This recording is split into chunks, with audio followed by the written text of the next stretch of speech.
You'll make a motion? Sure. Great. We're recording, so anything you say now, from now on, it's going to be used against you, so be careful. I got you. Or for us. Uh-huh. That's because people lost over in the parking lot. That's what you had to do. I never forget when I was on council, but the phone went over, don't forget.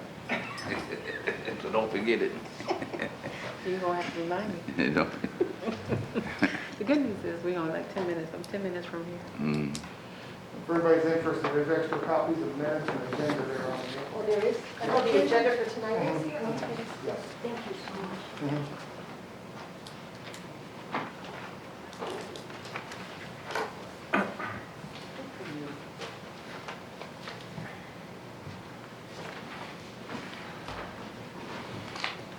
Thank you.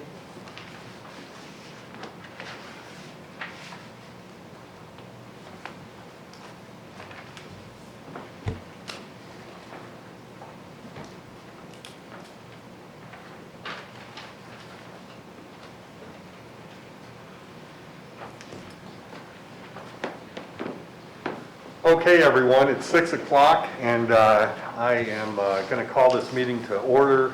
My name is Irv Sugarman. I'm the chairperson of the Nonpartisan Independent Council Fair Districting Commission. And on behalf of my fellow commissioners, I welcome you here this evening to our meeting. I will take a roll call. Mr. Callahan? Present. Ms. Carter? Present. Ms. Buckholzer? Here. Mr. Smith? Present. Everybody is here, and do I have a motion to approve the minutes from the organizational meeting that was held on Tuesday, September 14th? I shall move. Do I have a second? Second. Is there any discussion? All those in favor say aye. Aye. Anybody opposed? The ayes have it. So what we're going to do this evening is, there are really two main parts to this meeting. The first part of the meeting is going to be a presentation by the book advisors and Dr. Mark Salig, who's the Senior Fellow and Research Associate of the Northern Ohio Data and Information Service in the Maxine Goodman Levin College of Urban Affairs at Cleveland State University. After the presentation by Dr. Saling, we are going to then have public comment. I know that there have been social media. I've seen some things in the Beacon Journal. I don't see a whole lot of people here this evening, but anybody here is certainly welcome to comment, and we're interested in what you have to say this evening. So without further ado, I'm going to turn the meeting over to Dr. Saling. I'm hoping I pronounced that correctly. That's fine. Yes, you did, sir. Yes, thank you. So welcome to our meeting this evening, and we look forward to hearing your presentation. Thank you. I look forward to giving it. Greetings, everyone. So I have a presentation, and that's the title, as you can see. I'm hoping this will advance. It's not going to advance. Why won't you advance? It's not advancing. I thought that was a button to advance. I'm sorry. You need me to show me the Yeah, button? can you? Show me the Please. button, which one you know? Yep. Just down right here. Down, we'll go to the next one. Yep. Okay. Okay.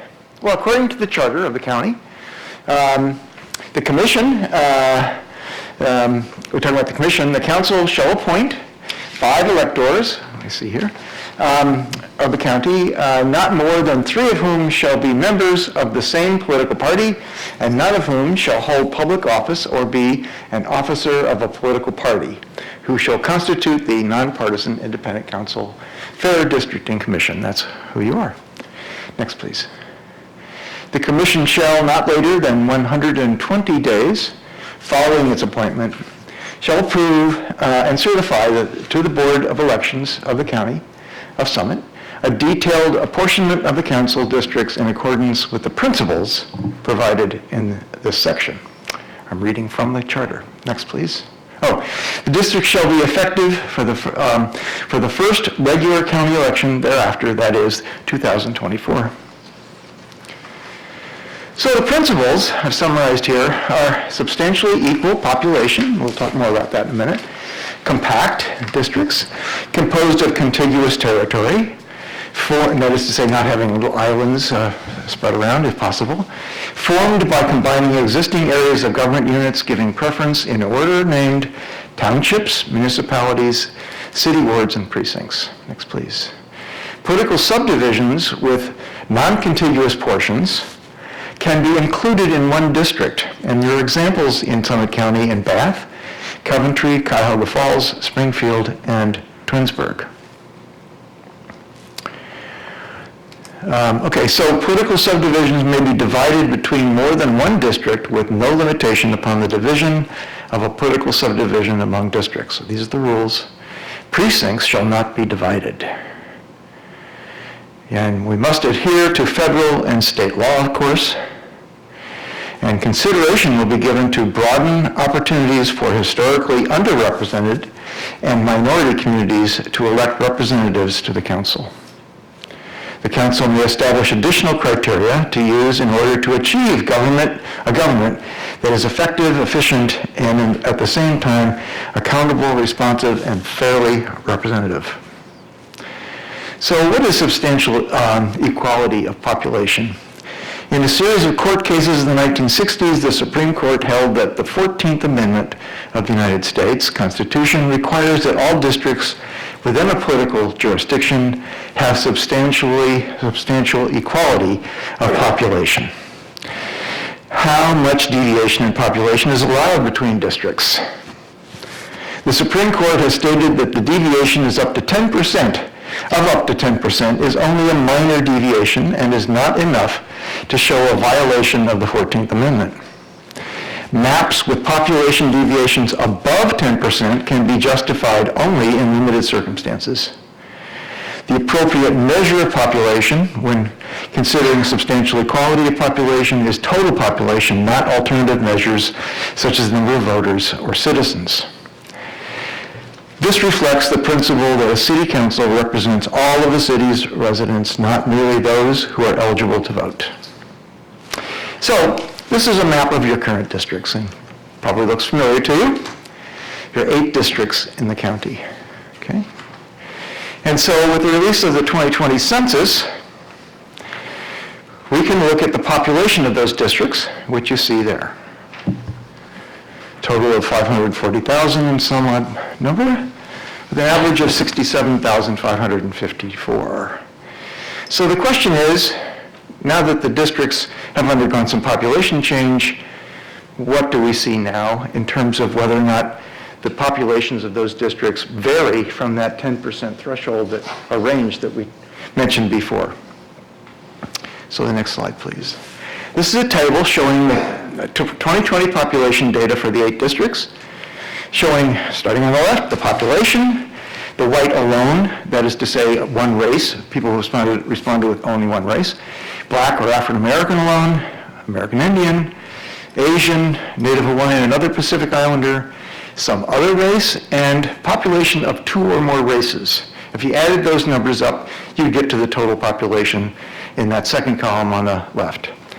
I also added up the number of persons who were black or African American in any combination of the 6 possible selections that a person could make on the census form. And you see that number there. And then the Hispanic Latino population is the last column. Okay? So we have to look at district population deviations in terms of that 10% range that is preferred, required. So next, please. So this shows let's see, maybe hit it again, I think, yeah, here we go. So there's your population totals that we looked at before, but next to it, just coming in, are the deviation numbers. So in other words, District 1 is currently 4,595 persons over the number that is the average, okay? And the ones that are negative I put in red just to make them a little easier to see. And the ones that are in yellow, highlighted in yellow, are the ones that exceed the 5% above or below the council average of eight council districts. So those are above or below the 5% range that we talked about before. So, and they would then presumably be required to adjust their boundaries. And of course, if you adjust their boundaries, it's likely you're going to affect adjacent boundaries, right? In some sort of a domino effect. Any questions? I can take questions as I go. Yes? If we sit here tonight, based upon what you said earlier, the 10% is the deviation that the courts have found. So all of these are fit within that 10%, but we're looking at it to equalize it even further. No, not quite. I'm sorry. I should have explained better. So the 10% really provides a range from 70,931 as a high and 64,196. So the highest population council could be 10% higher than the lowest population council. That's the range. And so when you look at the average, you really only go 5% up or down. And just to be clear, these are the numbers based on the previous census. So that's where we are, I'm sorry. That's the current 2020 Current census. But the prior districts were based on the previous census, and there's been a population shift. Right. In fact, the next slide shows you, oh, not that one. That's simply the population of each municipality in the county. Let's move past that one, please. Okay. So this is a map showing by current district the population in each district, and you can see District 1 has a higher population than others, and 6 and 7 are lower in population and below the average, in fact. And the red, which you can't see, I'm sorry. I'm Yeah, not following that. I'm sorry. Okay, Could you just slow down a little bit for me? sure. What exactly does this map show? It shows which current county council districts are higher and lower in population. It's reflecting the data in the table that we saw before. Is this based on the 2020 population? Yes. And you can't see, I'm sorry, it's a small, printed very small, but the red numbers in each district representing that percent deviation, which is in the earlier table.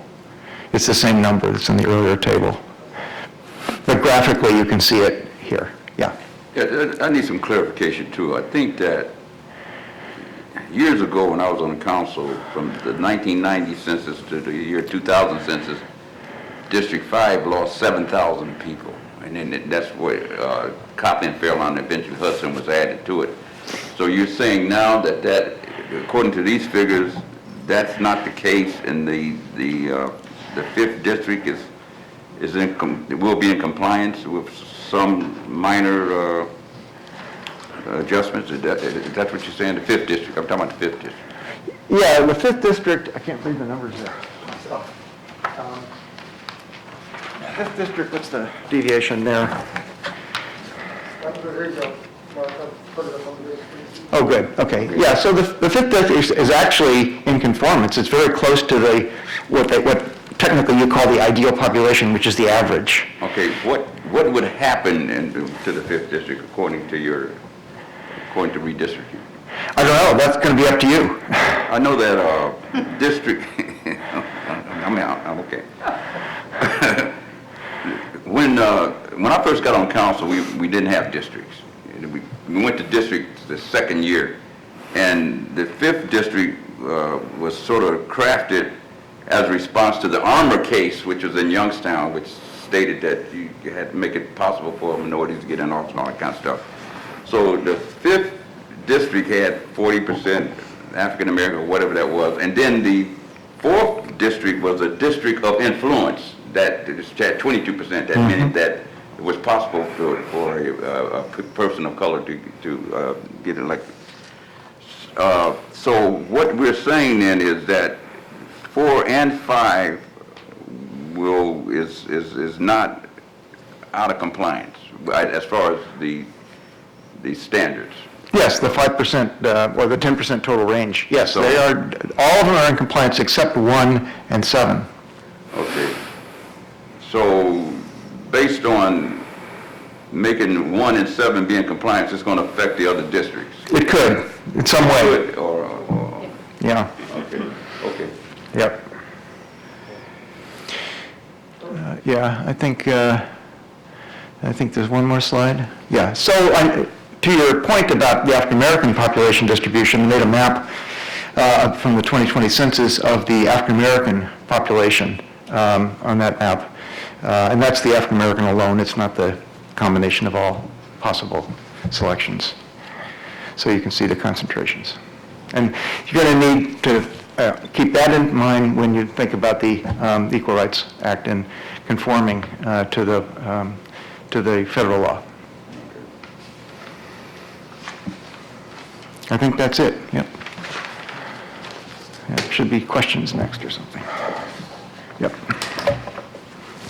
One of the things I'll just ask is, if you could, it's really hard for me to see this, so if you can get this to us electronically, Yeah. I'd love to see it. Absolutely. I also I printed off some of the maps in 8 map by 11 as well. Any of the commissioners have any questions?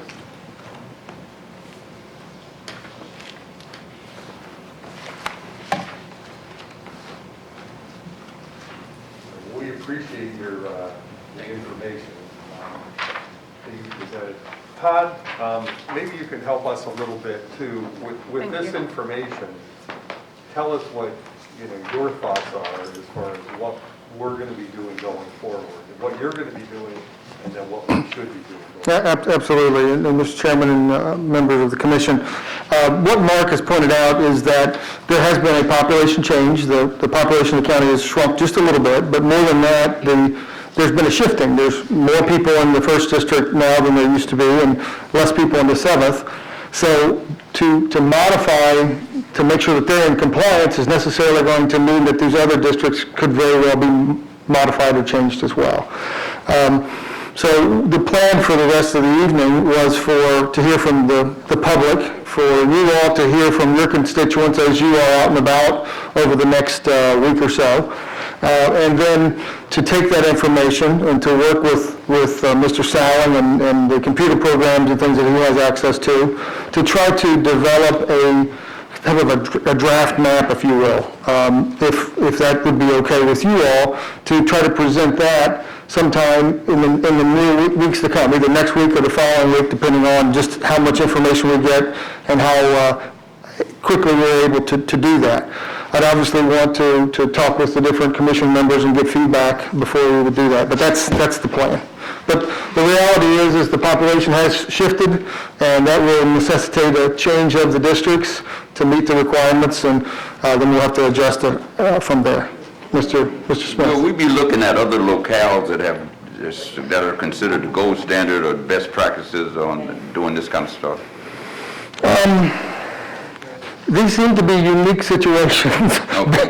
Each county, each city has their own kind of makeups. I mean, there seems to be certain areas that like to stay together in certain counties and certain communities, and then other times other communities don't really see like they are considered part. And historically, I think that some of that has to do with historical activity and how those communities have interacted in the past. Because I was just wondering, I know when we reached 25 years of home rule or county council and executive, we took several trips. One was the Allegheny County, and I was just wondering, can we take a look at what they're doing and all that kind of, take a look at what they're doing, just a point of information. Absolutely, we're willing, and we will look at what you want to look at. You guys are the commissioners in this process. You know, I would like to see that Keene County and Allegheny County, see what they're doing. I think our goal would be, and I think with your help, I think we can do this, is to be kind of a gold standard of ourselves. When it comes to trying to make sure that the districts, we don't split communities unnecessarily, if we can avoid that, and that we make they are contiguous and they're compact as much as we possibly can. And that's what we'll be shooting to do, work with you to make that happen. Yeah, because I know that, this is out of our bailiwick, but Akron is in 4 different congressional districts, you know, so that wouldn't have any impact on what we're doing. Absolutely not, and I think the Commissioner Carter mentioned that last week, and I think the Chair also. This has nothing to do with state rep districts and state senate districts, which just happened a few days ago and Okay. was in the news, and a lot of people were discussing.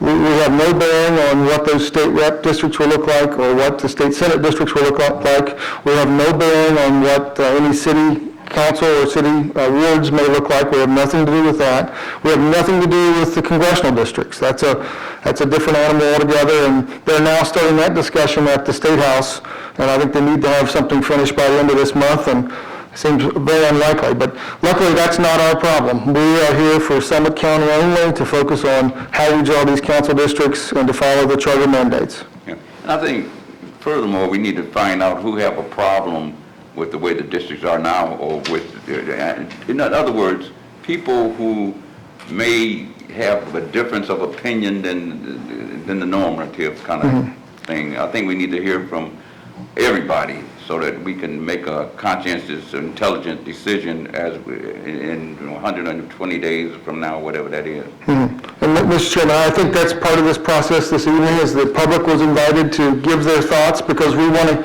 hear from the public before we make these decisions. I would also recommend, and I think that the chair would agree, is that there will always be an opportunity at every meeting going forward to make public comment or to make a statement about this process as we go. I think we need to go further to solicit and go out and actively do some PR to make sure people come in and have non-elected, non-appointed people have an impact on decisions that affect their lives. Yeah.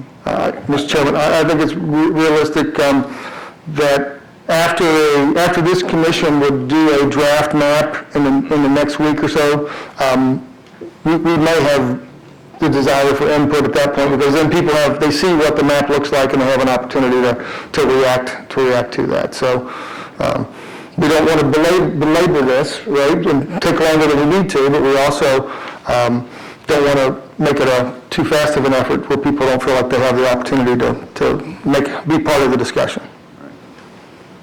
That's a sort of a great entree to the next section of our meeting, and I appreciate that, Mr. Smith. The next part of our meeting is public comment.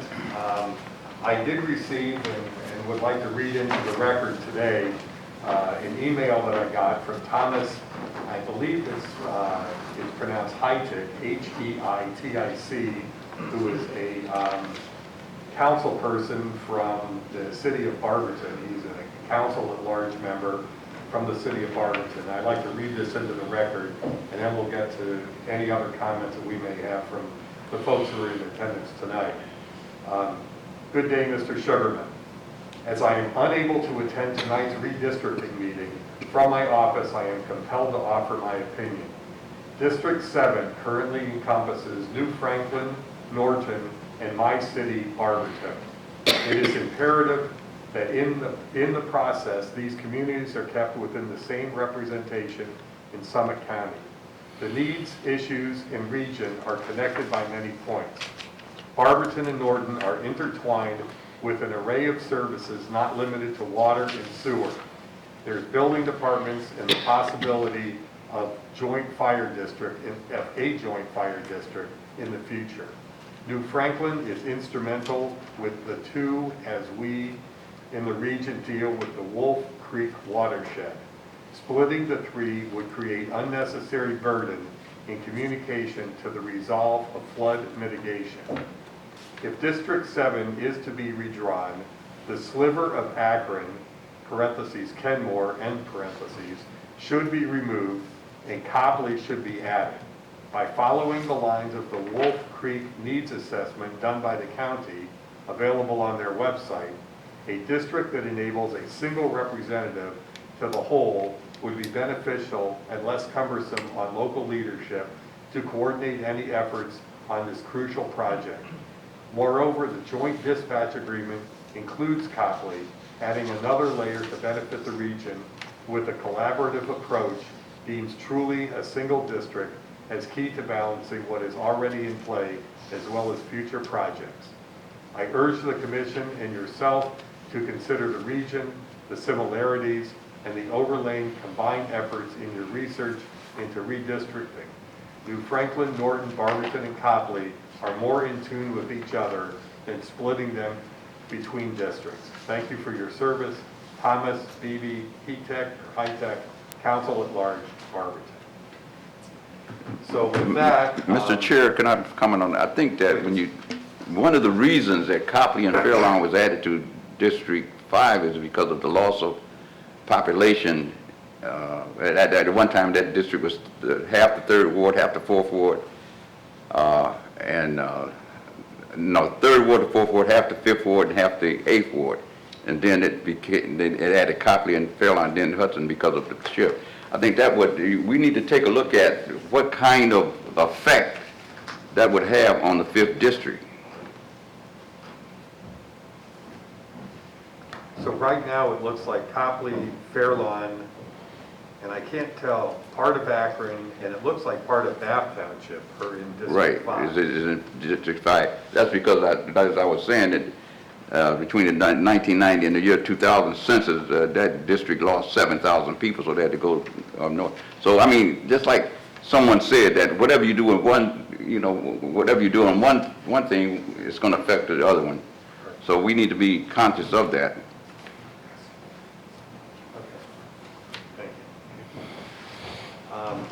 Thank you, Mr. Smith. We have one person who signed in, Cynthia D. Blake. Ms. Blake, would you like to come up to the podium and address Sure, the thank commission? you. Thank you.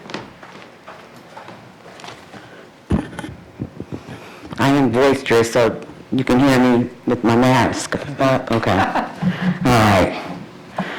Okay. Members of the commission, thank you for the opportunity to testify here today. My name is Cynthia D. Blake.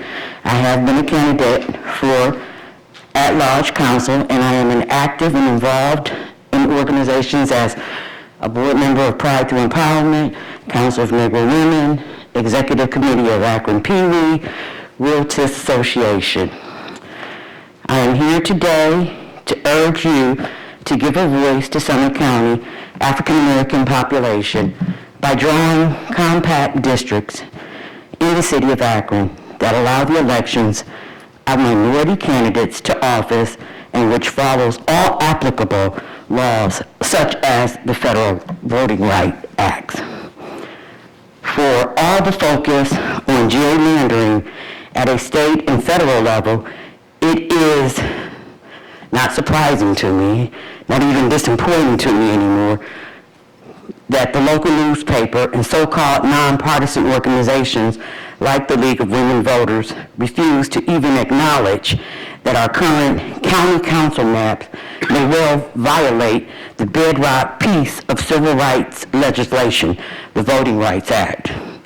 It's nearly decades that this map has been in place in the Akron Beacon Journal and has never once asked why there is not a majority minority district of county council, despite the requirements to create one.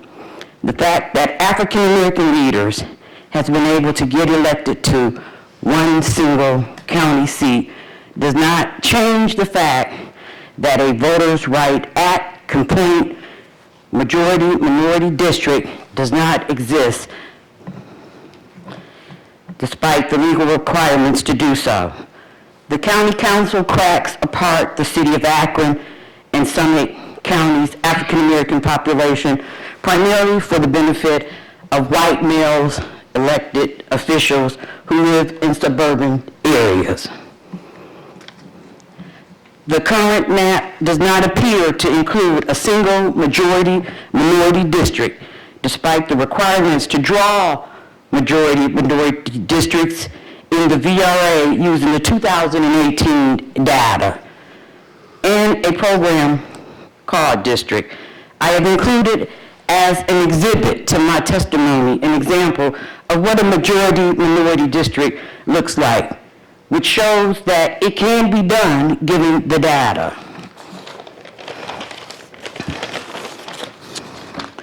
Available a majority minority district would likely need to stay entirely within the city of Akron, which none of the districts do under the existing plan. Despite making up 33% of the city of Akron's population, African American voters in Summit County are only able to elect a minority representative to one of the 6 districts touching parts of the city, because all the way in which the city and the minority population is being cracked apart. What do voters in Akron Fifth Ward have in common with voters in Bath? We talked about this, Kazia. Minority communities of interest are being ripped apart, which prevents their voice from being heard and their issues being focused on. In the past month, Summit County politicians have been very vocal about the redistricting efforts going on in Columbus. In fact, we have county council members who serve as the chairwoman of Ohio Democrat Party, along with both Minority Leader Amelia Sykes and Senator Vernon Sykes. All of these officials are from Summit County. All of these leaders have been very forceful, talking about the need to use African American census data to maximize the opportunity for minority candidates to get elected. I should repeat that again, but I won't. It would be extremely hypocritical for the body of which the head of the ODP serves to turn around and enact a county council map that ignores those opportunities here in Summit County.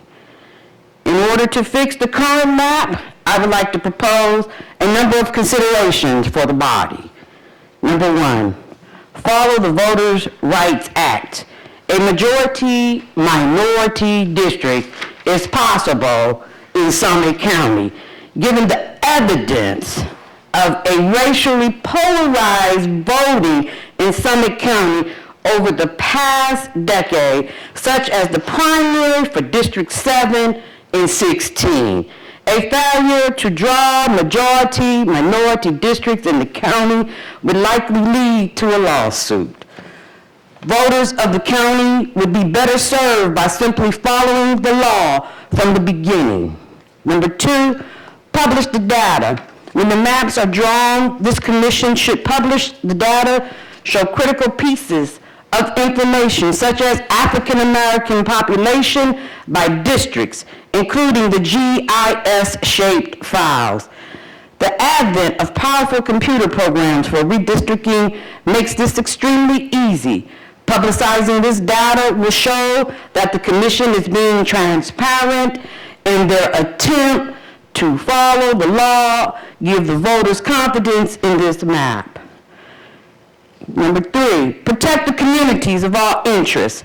For all the criticism of redistricting efforts in Columbus, the Ohio Constitution provides strong rules that require when county has multiple ratios of representation, districts must be drawn entirely within county, and that the remainder portion can only be attached to the one other district. In Summit County, which 795 residents, that's from my research, we were like 4,000 short, but this is what I saw. Under the 2020 census, that means that an average county council size is 68,099. In Summit County, the same protections as the Ohio Constitution, the city of Akron would have 2 full council districts entirely within the city limits. Drawing the district entirely with the city of Akron would maximize the ability of African American voters to elect representatives of their community to council.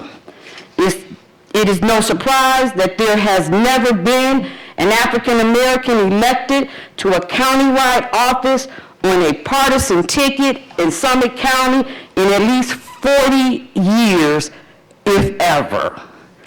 Cracking apart the African American community as the current map does prevents the community from electing multiple leaders to represent their interests. and in doing so prevents them from building a bench of multiple candidates that could move on to a countywide position. As part of the map I have submitted using 2018 data, if a second district was drawn entirely inside the city of Akron, this district, while falling short of minority status, would still likely elect an majority status, would still likely elect African-American leaders to the county council seat. The data does not appear to have changed so fundamentally from the 2018 that is still not impossible to do. I strongly encourage the County Council Redistricting Commission to, at bare minimum, make sure to follow these two principles. Failing to do so would make the criticism of Summit County leaders about the state and federal redistricting process ring hollow. They would be advocating for principles in Columbus and D.C. and failing to protect them in their own backyards. Not only would this make Summit County voters deeply cynical about the partisan game being played by their county leaders, it would likely result in litigation that only deepens voters' distrust in county government. Thank you for your opportunity to testify before this commission this evening. Thank you. Thank you. Do you have a copy? Yes, I do. Can I send it by email? Because I do mine. I wrote scribbles on this one and my ink cartridge ran out. But I do have, it's a blurry one, but I would prefer to email it if I could get like Callahan's or I don't know who this guy is or Ms. Buckholzer's. Well, your email address. I could be happy to send it, even to Tracy. Okay? Yeah, one of us will give you our emails. Okay. You want to take mine? It's CYNT. We'll talk after. Okay, so you have any other questions? Anybody got questions for me? Yes. Yes. Yes, Cynthia, I just want to thank you for that moving testimony. When you're introducing yourself, you didn't mention your dead brother Blake, who was the commander of the American Legion 272 Post. I was just there last week working with them. I want to thank you. I think that one of the things that happened when years ago, and I'm going back 30 years now, is that when the charter was changed and we went to county council and the county executive as opposed to 3 commissioners, the one hope was that Akron would have at least one representative on county council. I like your idea about having 2. I know it follows what I was saying earlier, that the district of influence was District 4. So I think that we're open-minded on this commission, and we will take a look at that with a John Desai on what you presented to us. If you guys take a look at it and follow the Voting Rights Act and all the regulations of what the state and the federal have to do to protect when doing them, we would really have 2.7 as far as a county seat from the population of the city of Akron. Like I say, the biggest issues that I have is like, what does 5th Ward have in common with Bath? Except 5th Ward needs their resources. Mm-hmm. What do I have in common with Fairlawn? And I live in 3rd Ward. Okay. Thank you. Ma'am, I think they have some more questions. I'm sorry, sir. I didn't see you. I'm sorry. Okay. Ms. Blake, thank you for your Yes, testimony tonight. thank you. I'm And sorry. I, as a commissioner, would like to get more education around the Voting Rights Act and its implications for our planning process moving forward, particularly around this majority-minority district concept. That is new to me, so I request additional education on that. You mentioned our goal around transparency. I appreciate you noting that, and having a written copy of your testimony will help us understand which metrics you're looking for. Because I heard you say it will be nice to get a listing of African Americans by district, and I thought we covered that tonight, but if there's some other metrics we should be looking at and reporting, I'd like to learn more about that through your testimony. And then I had a question about the precinct maps, because you talked about concentrating, African Americans are concentrated in Akron, But yet, with the principles, precincts shall not be divided. I need more education to staff around the precinct map and what it looks like for our Summit County, so I can consider that through our planning process. So, again, Ms. Blake, thanks for bringing forth your Thank you. concerns, the opportunities, and we will take that in consideration as we move through this planning process. But thank you for being here tonight as a Appreciate it. citizen of Summit County. Thank you. Any other questions? Thank you. Hey, Mike. I too want to thank you for your Thank you, sir. testimony this evening. You've certainly given us something to think about. Okay. We will. And I assure you with the other commissioners, we're going to take into account your comments and the information you provided us. Thank you. Okay, thank you, sir. So I come over here and give you my email? We'll catch you in just a second. You're not leaving, are you? No, I'm not. Okay, all right, Okay. all right. Ms. Blake was the only one who signed up on the public comment sheet. However, that's certainly not a prerequisite to giving additional comment or testimony tonight. Is there anyone else who'd like to make comments here this evening?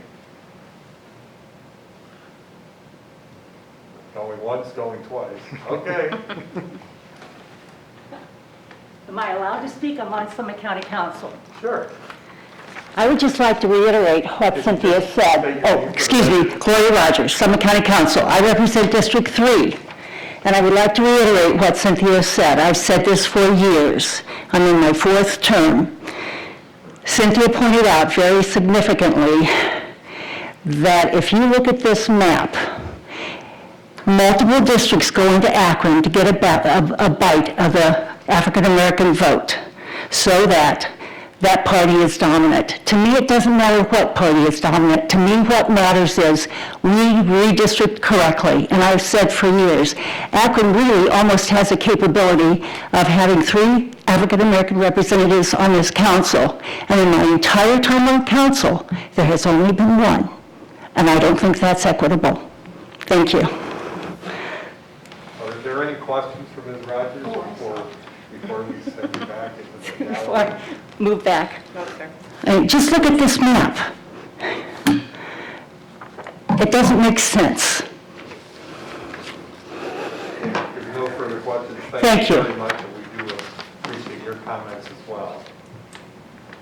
Is there anyone else who'd like to speak this evening to the commission? Just for the record, we do plan on having public comment as this process goes forward. We are going to see a draft of a map, and I'm not sure when that's going to be. I think we need to talk about scheduling rather, our next meeting here. And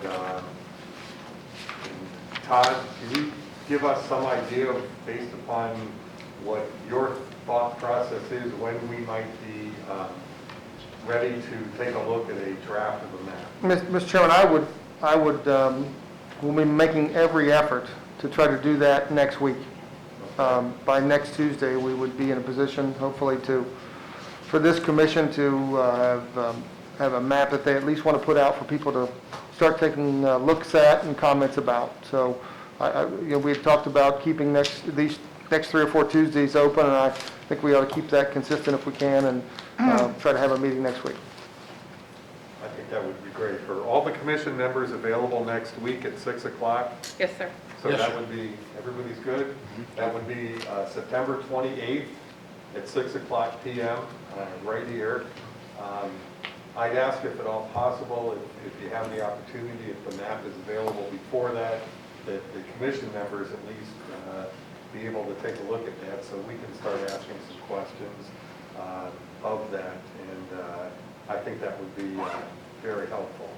Absolutely not. Obviously, we would do that within the requirements of the sunshine laws, so just so everyone knows that we'll be following the rules in that regard.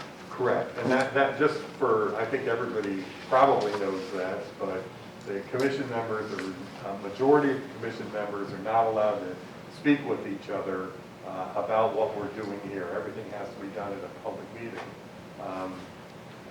Mr. Smith and I could exchange some information together, but I can assure you that we're not going to have any decision-making that's going to be taking place.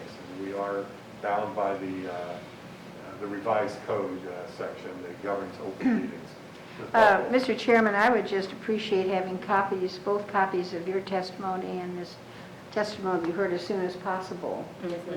In other words, not wait until the next meeting. I think I'd like to have it as soon as possible. That'd be great. If we can get that from you as soon as possible, I know that Todd will email that to us and we'll have a I'll chance come to. here, I'm gonna email it to him tonight. Right now, I can give him the not so good printed copy. Okay.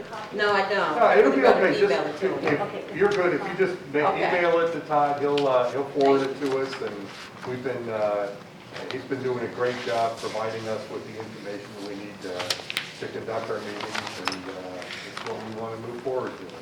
So, the next item is miscellaneous business. Is there any other, before we go ahead and schedule the next meeting formally, is there any other miscellaneous business? Sister Blake talked about the Voters' Right Act, and we need to bone up on that too. Okay. So, any ideas how we might want to do that? I mean, the Summit County Prosecutor is our legal representative, and I could reach out to. Let me check with, let me check with the prosecutor's office and see if they have someone that would be in a position to discuss that. If not, we will find, with all the redistricting things going on right now, that we should be able to find somebody that has some expertise in that regard, that we could talk to. So, if you'll go ahead and contact Mr. Galansky and see whether or not the Summit County Prosecutor's Office can provide us some guidance, and if not, then we'll go find some guidance elsewhere. But Right. I think that's an important factor, and I appreciate your bringing that up tonight. Yes, thank you. You know, of course, we want to be following, we have to follow the law, so that's what we're here for. Sir? I just want to note that I had a brain lock, and so my slides say Equal Rights Minute, and I meant the Voting Rights Act. So I apologize for the error. I knew what you meant, though. That's all. We'll follow the other one, too. Yes, sir. I think I have more of a couple of comments and maybe a couple of requests. In listening to everything that we've heard this evening and reading the documents that have been provided to us, I think we as a commission have to make some sort of decision in the upcoming weeks, especially as the very first commission like this, whether it is our intention to, I guess I would say, tweak the existing districts to get it in compliance with what we need to be in compliance, or whether we take the opportunity to make sweeping changes. I don't know yet where I stand in that, but I don't know how much difficulty it's going to be to provide us with a couple of options as opposed to just one option. I share Ms. Blake's concern and Mr. Smith's concern about the minority community, but I don't know as we're going to reinvent the wheel as the first commission. I just throw that out because I don't want to create extra work, but I think rather than just the simplistic, let's tweak this, let's get 2,000 people here and 2,000 people here and we go back to where we were, maybe we should see what it looks like if we tried to do something more sweeping. I'm not saying we should, I'm just saying we should at least know what it looks like. And one other thing that I wanted to bring out, if I'm going to potentially vote to, I guess I would say, disenfranchise a district, I'd want to know where our current council members live, so that if I'm changing the boundaries and I'm throwing somebody out of their district, I'd want to know that in advance. As a former county council member, I got to believe Mr. Smith would share that concern.